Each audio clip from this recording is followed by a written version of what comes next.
Hey guys, welcome to my channel. This is Ashwini Reddy. ఈరోజు నేను వండాను తోటకూర స్ప్రెడ్.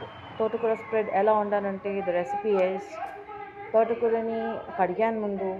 దాని తర్వాత బాండీలో నూనె పోసాను.